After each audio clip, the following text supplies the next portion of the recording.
Yer seni ko'tarib yuribdimi? Albatta sen ham shunaqa idishlarni ko'tarib yursang, haqing ketib qolmaydi. Nima uchun? Germaniyada oxirgi 2 yildan beri insonlar asosan rekab idishlardan qayta foydalanadigan idishlardan foydalanishni boshlamoqda va bu jamiyatga kirib keldi. Ko'p qahvaxonalarda sizga taklif beradi.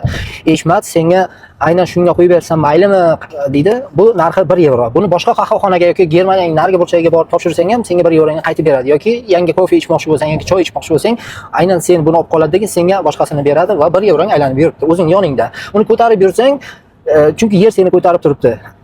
Ana Eshmat ham hozir Toshmat ham Germaniyaga kelganda asta-sekinlik bilan o'rganyapti buni. Sen ham xudo xolasa O'zbekistonda bo'lsang ham, dunyoning barcha joyida bo'lsang ham tabiatni asrash uchun o'z hissangni qo'shsang, albatta bu kelajakka yaxshi ne'mat qoldiramiz. Alloh bergan ne'matni asrash har bitta mu'min musulmonning vazifasi do'stlar. Biz esa sekin kechikmoqdamiz do'stlar. Hozirgi paytda mana boshqa dindagi, aynan xristian dini yoki Germaniyada istiqomat qiladigan boshqa dinlar bu narsani tabiatni asrash kerakligini tushunib yetib, shu narsaga qo'l urmoqda. Dasturxonni to'ldirib to'y qilganingdan ko'ra tabiatni asrab, mana bunaqa idishlardan foydalan. Hozir Eshmat shuni o'rganyapti, sen Toshmatga aytsang, hammasi joyga tushib ketadi va madaniyatimiz yuksalib boradi do'stlar.